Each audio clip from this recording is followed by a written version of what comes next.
What's going on, dudes? Welcome back to the Vault. It's your boy, MC Wrinkly Balls. And the film I'll be reviewing today is Rambo: Last Blood. Let's just jump into it. This one opens with a reintroduction to John Rambo, who has traded in jungle warfare for a more peaceful life on his own ranch. Small cast for this one. Sylvester Stallone returns to reprise his role of John Rambo one more time. I've said it before, but Stallone has only gotten better with age. He has given us emotional performances with the Creed films, and it's no different with this film, honestly. He gives us yet another great performance, but one also filled with rage and anger. Stallone plays off the anger of a man who never truly returned from war pretty perfectly. Stallone's supporting cast is also great. Yvette Monreal, I'm definitely getting that wrong, gives us a sweet and heartbreaking performance. And then there's Sergio Perez Mencheta, definitely getting that one wrong as well. Our very own Mexican Jon Snow, our very own discount Jon Snow, who plays our villainous sex trafficker brilliantly. Just a really strong cast. The story for this one follows John Rambo as he tries to lead a normal life. However, he is haunted by his violent past, and it's not too long before he finds himself back in trouble. This time, it's with the Mexican drug cartel. I have to say, I really loved how the narrative played out for this film. It really lacked a vast amount of predictability, and it handles a few scenes differently, allowing the film to not feel overly cliched. One scene in particular had Rambo saving some girls from a brothel, and once he had saved them, they just refused to leave out of fear. I feel like this would have happened realistically, thus making the film just feel more gritty and somewhat grounded. I feel like if that was to happen in real life, those girls wouldn't have left that brothel because that's all they know. The film also has some great emotional moments, really making you feel for the characters. And this works so well, because the script has allowed for these characters to be fleshed out to a degree. I was just really impressed and kind of worried, how this film's theme of revenge resonated with me so much. The action for this one is about as brutal and as bloody as you'd expect from this franchise, to be honest.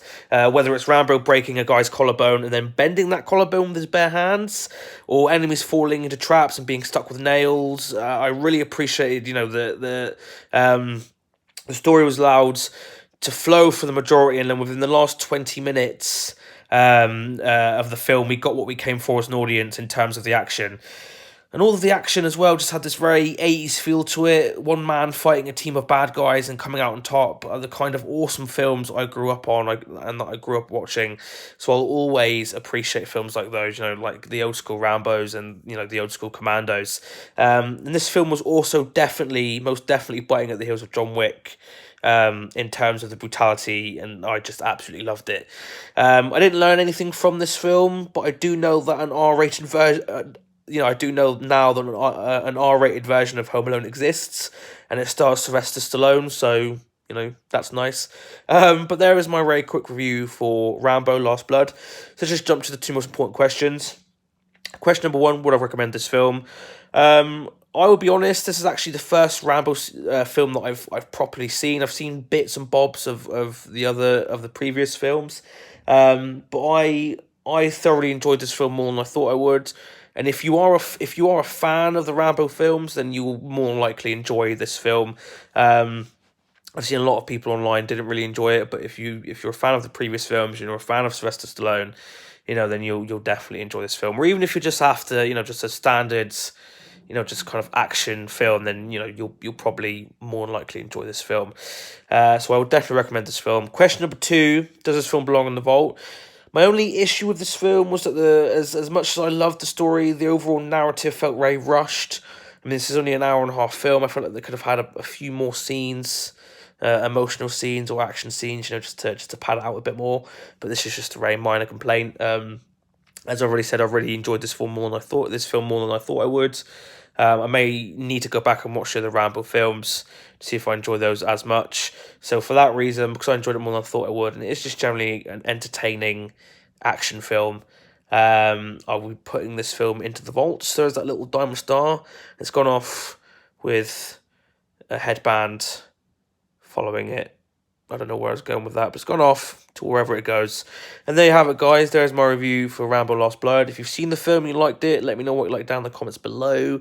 If you hated it, again, let me know what you hated down in the comments below. As always, guys, if you like what I'm doing here, please don't forget to like, subscribe, share this video with your friends, your family members, your pets, and your friendly neighborhood Rambos.